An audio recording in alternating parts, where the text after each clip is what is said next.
پیر طریقت، راہبر شریعت،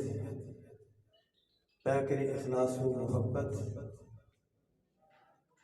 آفتاب موڑا شریف، مبلغ عرب و عجم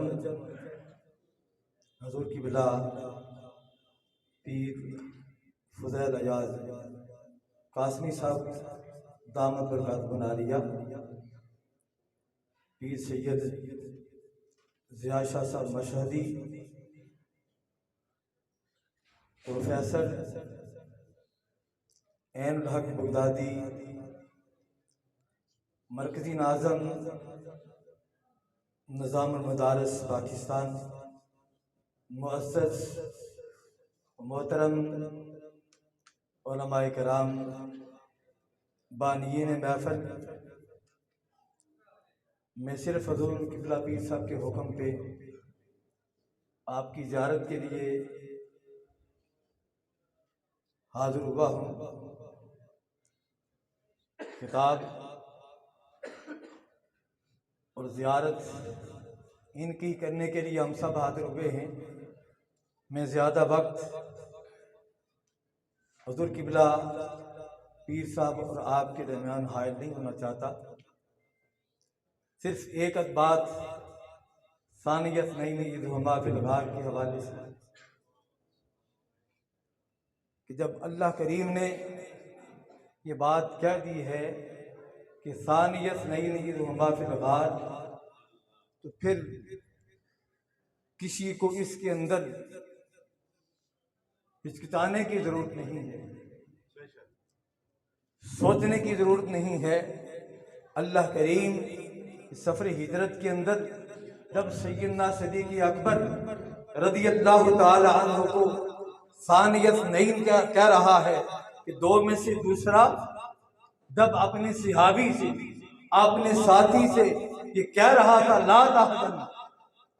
کہ اے ابو بکر تم میرا غم نہ کر، ان اللہ معنا، اللہ ہمارے ساتھ ہے۔ ثانیت نعین اللہ نے کہہ دیا ہے تو ہر معاملے کے اندر یہاں پہ جو بات سیدنا صدیق اکبر کو کہی، صدیق اکبر آقا کریم کی بارگاہ عالیہ کے اندر یہ عرض کر رہے تھے، آقا اندر کچھ موذی جانور ہوں گے، مجھے غار کے اندر پہلے جانے دیجیے تاکہ میں غار کو صاف کر لوں، اس کے بعد پھر آپ اندر تشریف لائیں۔ اس حوالے سے اللہ کریم نے یہاں پہ فرمایا ثانیت نہیں اذہما فی الغار، جب وہ غار میں تھے دو میں سے دوسرا اپنے صحابی سے یہ فرما رہا ہے۔ ابو بکر صدیق آج بھی مصطفیٰ کے پیدوں کے اندر وہ دوسرے ہیں، اور ایمان لانے میں ابو بکر صدیق اول ہیں، اور حضرت سیدنا صدیق اکبر اہل سنت کا عقیدہ یہ ہے کہ ابو بکر صدیق بعد الانبیاء جس کا مرتبہ اور مقام ہے وہ حضرت سیدنا صدیق اکبر کی ذات ہے۔ اور اس امت پہ ایک بات عرض کرنے کے بعد میں اپنی گفتگو کو ختم کرنا چاہتا ہوں، آپ کے علم کے اندر اضافہ کرنا چاہتا ہوں۔ آپ کو معلوم ہوگا یورپ کے اندر ایک نجی ٹی وی پہ ایک بدبخت شیخین کے بارے میں بڑی بکواس کر رہا تھا، اور اس کا کوئی جواب دینے والا نہیں تھا، کسی نے اس کو جواب نہ دیا۔ کچھ لوگ ایک شخصیت کے پاس تشریف لائے، کہا حضور شیخ الاسلام پروفیسر ڈاکٹر طاہر القادری، ہمیں آپ کی ہی ذات نظر آتی ہے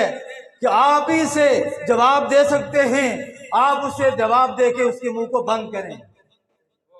آپ نے فرمایا اچھا میری طبیعت خراب ہے لیکن آپ انتظام کرو میں حاضر ہوں۔ 44 گھنٹے 44 گھنٹے مسلسل دفاع شیخین کے اندر آپ نے ایسے دلائل ارشاد فرمائے، دنیا کو بتا دیا کہ ابو بکر صدیق کی شان کیا ہے، عمر فاروق کی شان کیا ہے۔ یہ یوٹیوب پہ یہ کلپ موجود ہے، 44 گھنٹے خطاب کر کے بتا دیا کہ عشاق مصطفیٰ، عشاق صحابہ اس طریقے کے ساتھ آپ نے ان اکابرین کا دفاع کرتے ہیں، دفاع کر کے بتا دیا کہ دفاع کیسے کیا جاتا ہے۔ اللہ کریم آپ نے معبود کے صدقے ہمیں صحابہ و اہل بیت کی سچی محبت عطا فرمائے، اور ہمیشہ ان اکابرین کے قدموں کے اندر بیٹھ کے ان کے فیوزات و برکات کو حاصل کرنے کی توفیق عطا فرمائے۔ اللہ کریم تا دیر ان کا سایہ ہمارے سروں پہ سلامت رکھے۔ وآخر دعوانا الحمدللہ رب العالمین۔